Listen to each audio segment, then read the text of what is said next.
High everyone, আসসালামু আলাইকুম। Welcome back to my channel. আশা করছি সবাই ভালো আছেন। আমরাও আলহামদুলিল্লাহ ভালো আছি। তো আজকে হলো আমাদের এখানে সোমবারের ব্লগটি আমি আপনাদের সঙ্গে শেয়ার করতে যাচ্ছি। আসলে প্রতিদিনের ব্লগ আমি প্রতিদিন আপনাদের সঙ্গে শেয়ার করে থাকি, সকাল থেকে বিকেল পর্যন্ত কি করি। তো আজকে আমি নাস্তা তৈরি করেছি। এটা হলো শুকনো চাউলের গুঁড়ি দিয়ে তারপর আমি এই পিঠাটা তৈরি করেছি। জাস্ট আমি একটু ট্রাই করেছি যে কীরকম হয়। খুবই সুন্দর হয়েছে, খেতে অনেক ভালো লেগেছে। আমি কিছুই দিইনি, চালের গুঁড়িটাকে আমি হালকা ওয়ার্ম ওয়াটার দিয়ে গুলিয়ে নিয়েছি, তারপর তার সাথে দিয়েছি বেকিং পাউডার দিয়ে করেছি, খুবই ভালো হয়েছে।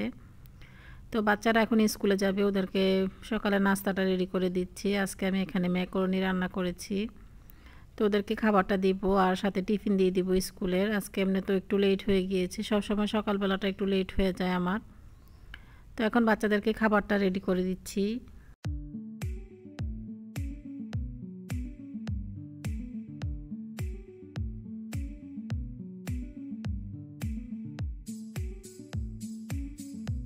আর শালীনকে স্কুলে টিফিন দিয়ে দিব। এই তো শালীনের টিফিনটাও রেডি হয়ে গিয়েছে। শালীনকে আমি চকলেট রুটি দিচ্ছি, তার সাথে ম্যাকারনি দিয়ে দিচ্ছি। ও ম্যাকারনিটা সবসময় খেতে পছন্দ করে না, মাঝে মধ্যে খেতে পছন্দ করে। তো আমি তো এক এক দিন এক এক রকম টিফিন ওদেরকে দিয়ে থাকি, তো সেজন্য হয়তো খেতে পছন্দ করে। আর সবসময় কিন্তু আমি ম্যাকারনি করি না, সপ্তাহে 2 দিন করে থাকি ম্যাকারনি বা অন্যান্য নাস্তা করে থাকি। তো ও নাস্তাটা রেডি হয়ে গিয়েছে, আমি ঠান্ডা হওয়ার জন্য এখন ফ্যানের নিচে রেখে দেবো। যখন ঠান্ডা হয়ে যাবে তখনই কিন্তু এগুলো টিফিন বক্সগুলোর ক্যাপগুলো বন্ধ করে তারপর ওকে আমি দিব রেডি করে খাওয়ার জন্য। যেহেতু প্লাস্টিকের বাটি ইউজ করতেছি, প্লাস্টিকের বাটিতে যে কোনো খাবার নেওয়ার পর কিন্তু গরম অবস্থায় কিছুতেই বন্ধ করা একদমই ঠিক না। যখন ঠান্ডা হয়ে যাবে তখন বন্ধ করে নিতে হয়। তো যাই হোক, এখন আমি চলে এসেছি সবজির বাগানে। আর প্রতিদিনই তো অল্প অল্প করে আপনাদের সঙ্গে সবজির বাগানটা শেয়ার করি, তা না হলে তো আপনাদের ভালো লাগে না। আমার কিছু সুইট আপু ভাইয়ারা আছে, তারা কিন্তু আমার সবজির বাগানটা দেখতে অনেক বেশি পছন্দ করে, সেজন্য আমি প্রতিদিন হলেও একটু একটু করে শ্যুট করি। তো আমাদের বাগানে সবজি এখনও আছে, অল্প স্বল্প কিছু রয়ে গিয়েছে, প্রতিদিনই কিন্তু ছেঁড়া হচ্ছে, তারপরও মানে সবজিগুলো হচ্ছে। তো আজকে কিছু লং বিনস ছিঁড়বো এখান থেকে।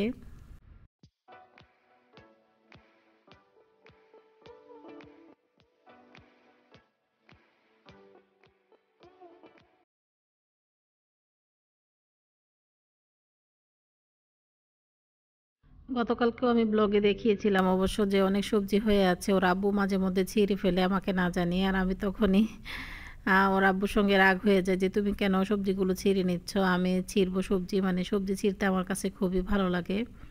তো আজকে কিছু শশা ছিঁড়ে নিচ্ছি আমি এখান থেকে, একদম ছোট ছোট শশাগুলো। আর ছোট শশা খেতে আমার অনেক বেশি ভালো লাগে। ওর আব্বু একটু বড় হতে দেয় শশা, আমি একদমই বড় হতে দিই না, ছোট অবস্থায় কিন্তু আমি শশাগুলো ছিঁড়ে নিই।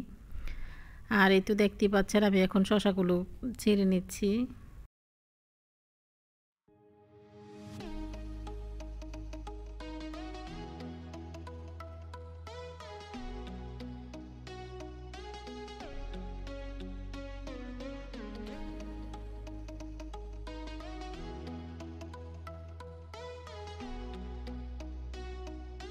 তো আমি এখন বাসায় চলে এসেছি, বাসায় এসে কিছু শসা ধুয়ে নিচ্ছি আর কি খাওয়ার জন্য। আর সবসময় ছোট শসাটা খোসা সহ খাওয়ার চেষ্টা করবেন। খোসার মধ্যে যে কষটা থাকে সেটা কিন্তু শরীরের জন্য অনেক বেশি উপকার, বা অনেক ওয়েট লস হয়।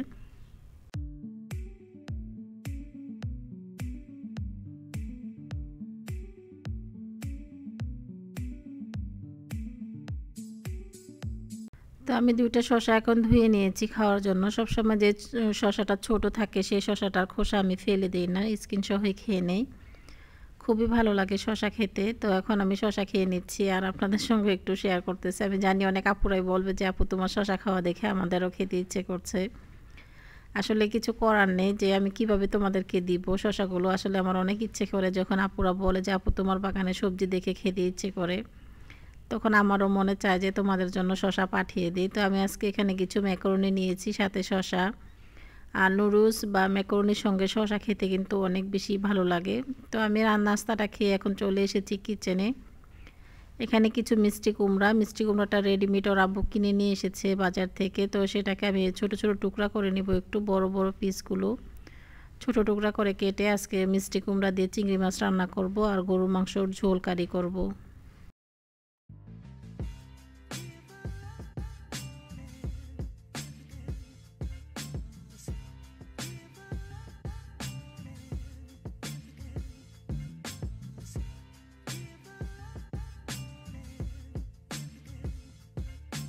তো কুমড়াগুলোকে আমি ছোট ছোট টুকরা করে কেটে নিচ্ছি, তারপর আমি রান্নাটা বসিয়ে দেবো। আর এইদিকে আমি গরুর মাংস নামিয়ে নিয়েছি। আসলে আমি ভুলে গিয়েছিলাম গরুর মাংস আগে নামিয়ে রাখার জন্য। সবসময় আমি যখন গরুর মাংস রান্না করি আগের দিন রাত্রে আমি ভিজিয়ে রাখি, তখন আমার কিন্তু চটজলদি রান্নাটা হয়ে যায়, তেমন বেশি সময় প্রয়োজন হয় না। আজকে আমার অনেক লেট হয়ে যাবে, সেজন্য গরুর মাংসটা ভিজিয়ে দিয়েছি। আর অনেক আপুরা আমাকে জিজ্ঞেস করেছে যে আপু তুমি কি অসুস্থ, তোমার কি সমস্যা, একটু আমাদের সঙ্গে শেয়ার করো। তো অনেকেই জানে, কিন্তু আমার ব্লাড প্রেশারটা এক সময় দেখা যাচ্ছে একদম হাই, মানে উপরে চলে যাচ্ছে, আরেক সময় দেখা যাচ্ছে একদম লো হয়ে যাচ্ছে। সেটাই হলো আমার মেন প্রবলেম। তারপর সেকেন্ড যে প্রবলেমটা সেটা হলো জ্বর। অনেক দিন ধরে আমার জ্বর হচ্ছে, প্রায় 15 দিনের মতো হবে, জ্বর কমতেছে না। তাই আমি 2বার হসপিটালে যে ব্লাড টেস্ট করিয়েছি, কোনো সমস্যা হয়নি, ইনশাল্লাহ ভালো আছি। তারপরও আবার যেতে বলেছে যে আমাকে আলট্রাসাউন্ড করতে হবে, অনেক রিপোর্ট আমার ডক্টররা দেখতে চেয়েছে, তাই আমি যাব আবার আগামী দিন। তো অনেক আপুরা আমার জানতে চায় যে আপু তোমার কি সমস্যা, প্লিজ আমাদের সঙ্গে শেয়ার করো। অনেক আপুরা অনেক টেনশনে থাকে আমাকে নিয়ে। আসলে সবাই আমাকে নিয়ে এত টেনশন করে, সেই জিনিসটা আমি ফিল করতে পারি যে আসলে আমাকে সবাই অনেক বেশি ভালোবাসে। আমি এতটাই অসুস্থ যে এতটা অসুস্থর মধ্যেও কিন্তু সংসারে কাজ ঠিক রাখতেছি, তারপর হসপিটালেও যাচ্ছি, নিজেও সব কিছু করতেছি। আসলে ভিডিওর মধ্যে দেখা যাচ্ছে যে আমি একদম সুস্থ, যে আমি সব কাজ কাম মানে সুস্থভাবে করতে পারতেছি, কিন্তু আমি সুস্থভাবে কাজগুলো করতে পারতেছি না। কিছুটুক কাজ করতেছি, কিছুটুক রেস্টে থাকতেছি, এই অবস্থায় কিন্তু আমি ব্লগগুলো শেয়ার করতেছি সবার মাঝে। আর অনেক সময় দেখা যায় আমি ভয়েস রেকর্ড করি গাড়িতে বসে, হসপিটালে বসে, এমনকি বাসায় বসে। সব সময় কিন্তু আমি এক জায়গায় বসে ভয়েস রেকর্ড দিতে পারতেছি না, তাই অনেক দিন হয়তো আমার ভিডিওগুলো তেমন বেশি ভালো হচ্ছে না। তো কিছু করার নেই, অনেক আপুরাই বলতে পারে যে ব্লগগুলো হয়তো আগের মতো হচ্ছে না। আমি কিন্তু অনেকটাই অসুস্থ। আমার যারা রেগুলার ভিউয়ার্স আছে তারা হয়তো জানে, আমি তাদেরকে অনেকবার বলেছি আমার জন্য দোয়া করার জন্য। গতকালকের ব্লগও আমি লিখে দিয়েছি যে আপু ভাইয়ারা সবাই আমার জন্য দোয়া করবে। সবার কাছে আমি শুধু একটাই রিকোয়েস্ট করব, শুধু আপনাদের দোয়াই আমার অনেক বেশি প্রয়োজন। তো যাই হোক, এই ব্লগ ভিডিওর মাধ্যমে এসে কিন্তু আমি অনেক বড় ফ্যামিলি পেয়েছি, আপনাদেরকে পেয়েছি, খুবই ভালো লেগেছে বা খুবই ভালো লাগতেছে। আর আমার এই চ্যানেলটা এখন আমার মানে কি বলবো, প্রাণের চেয়েও প্রাণ হয়ে গিয়েছে আমার এই চ্যানেলটা। আমার এই চ্যানেলে আমি যদি ভিডিও আপলোড নাও করি আমার খুবই খারাপ লাগে। যখন সন্ধ্যা হয়ে যায় তখন আমি ভাবতে থাকি যে আমি ভিডিওটা আজকে আপলোড করব না, হয়তো আমার জন্য অনেকে ওয়েট করতেছে, সেটা চিন্তা করে কিন্তু আমি ভিডিওটা মেক করি। অনেক সময় বলে থাকি সকালবেলা যে আজকে শরীরটা ভালো লাগতেছে না, আজকে ব্লগ দিব না, ব্লগ তৈরি করব না। কখন যেন হাতে ফোনটা নিয়ে আবার ভিডিও করা শুরু করে দেয়, আমি নিজেও বুঝতে পারি না। তো যাই হোক, অনেক কথাই বলে ফেললাম। আর কথা বলতে গিয়ে কিন্তু আমি আদা রসুন পেস্ট করে ফেলেছি। আদা রসুন পেস্ট আমি সবসময় এরকম করে তারপর 1-2 মাসের জন্য রেখে দিই, সেটা আমার অনেক দিন ভালো থাকে। যেটা আমি রেগুলার ইউজ করব সেটাকে আমি আলাদা একটা বাটিতে নিয়েছি, আর যেটাকে আমি রেখে দিব, মানে এটা শেষ হওয়ার পর ওটা ইউজ করব, সেটা আমি একবারই মুখটা বন্ধ করে রেখে দিচ্ছি। তো আদা রসুনগুলো অলরেডি আমার এখন হয়ে গিয়েছে। তো আমি এখানে কিছু চিংড়ি মাছ ছুলে নিয়েছি, তেমন বেশি নিয়ে অল্প পরিমাণে চিংড়ি নিয়েছি। তার সাথে 10-12টি কাঁচামরিচ, স্বাদ মতো লবণ, হলুদ, মরিচ এগুলো দিয়ে মশলাটা দিয়ে আর কি ভালোভাবে একটু মেখে নিব। আর মিষ্টি কুমড়া বা মিষ্টি কুমড়ার মধ্যে বা লাউর মধ্যে তেমন বেশি মশলা দিলে খেতে ভালো লাগে না। আর গতকালকের আমার সবজির বাগানের কুমড়া পাতা ছিঁড়তে দেখে অনেক আপুদেরই আমার কুমড়া মানে শাক খেতে ইচ্ছে করেছে। অনেক আপুরাই বলেছে যে আপু তুমি যখন কুমড়ো শাকগুলো ছিঁড়তেছো তখন ইচ্ছে করছে আমরাও তোমার সাথে শাকগুলো ছিঁড়ে নেই বা খেতে অনেক ইচ্ছে করে। তো তখন খুবই ভালো লেগেছে আমার আসলেই। তো এখন আমার চিংড়িটা মশলা মাখা হয়ে গিয়েছে, আমি এখন চিংড়িটাকে একটা ফ্রাই প্যানে ভেজে নেব। আর তার আগে দিয়ে দিচ্ছি শুকনো মরিচ, রসুন কুচি, পেঁয়াজ কুচি দিয়ে হালকা একটু ব্রাউন করে ভেজে নেব।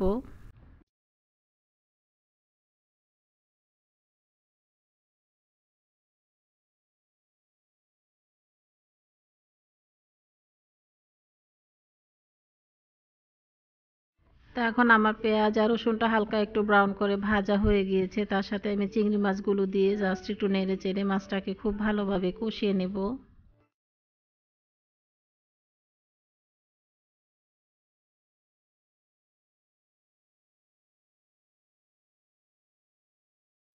তো এখন আমার মশলাটা খুব ভালোভাবে কষানো হয়ে গিয়েছে, আমি মিষ্টি কুমড়া দিয়ে দিয়েছি, দিয়ে জাস্ট একটু নেড়ে চেড়ে তারপর ঢেকে রাখবো। আর মিষ্টি কুমড়া হতেও তেমন বেশি সময় প্রয়োজন হয় না। আর মিষ্টি কুমড়া যখন বেশি সিদ্ধ হয়ে যায় তখন খেতেও ভালো লাগে না। ওর আব্বু মানে আমার হাজব্যান্ড সবসময় কাঁচা শাকসবজি খেতে অনেক বেশি পছন্দ করে। ঝিঙ্গা, চিচিঙ্গা যেকোনো সবজি, পটল আমি রান্না করব সেটা যাতে বেশি সিদ্ধ না হয়ে যায়, একটু কাঁচা কাঁচা খেতে বেশি পছন্দ করে, সেজন্য আমি রান্নাটা ওরকমভাবেই করি। তো এখন কুমড়াটা প্রায় কষানো হয়ে গিয়েছে, জাস্ট একটু নেড়ে চেড়ে পানি দিয়ে দিব।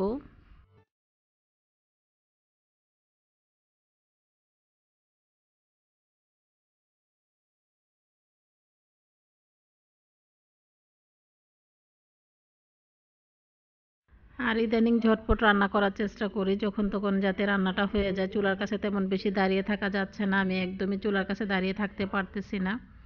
মানে অসুস্থ হলে বোঝা যায় যে কাজ কাম কতই না কষ্ট হয় করতে। আমি অনেক কষ্টে কিন্তু কাজ করতেছি, রুম ক্লিন রাখতেছি, তারপর ওর আব্বু আমাকে অনেক হেল্প করতেছে, মাঝে মধ্যে ওর আব্বু রান্না করে দিচ্ছে।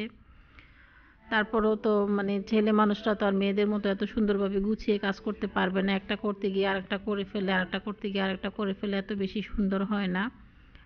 তাও অনেক হেল্প করতেছে আমাকে সবাই। আর বাচ্চাদের যেহেতু স্কুল খোলা, ওরাও স্কুলে যাচ্ছে, সকালবেলা বিকেলবেলা আসতেছে, ওরা অনেক টায়ার্ড হয়ে যায় বাসায় এসে। তারপর আমার বাচ্চারাও আমাকে অনেক হেল্প করে, মীরা রুম গুছাচ্ছে, মীরা সব কিছু করে দিচ্ছে আমাকে বিকেল টাইমে। তো যাই হোক, এখন আমি রান্নাটা করে নিচ্ছি। তো আমার গরু মাংসগুলোকে আমি এখন ধুয়ে নিচ্ছি, ধুয়ে হাতে মাখিয়ে গরু মাংসটাকে রান্না করব। আর সবসময় তো আমি মাখিয়ে রান্না করি, যেহেতু হাতে একদমই সময় নেই বা শরীরও অসুস্থ, সেজন্য সবসময় হাতে মাখিয়ে বসালে একটু তাড়াতাড়ি হয়ে যায় রান্নাটা। তো আমি লবণ দিয়ে দিয়েছি, আর এখন আদা রসুন পেস্ট, কাঁচামরিচ, পেঁয়াজ সব মশলা দিয়ে খুব ভালোভাবে হাতে মেখে তারপর মাংসটাকে বসিয়ে দেব।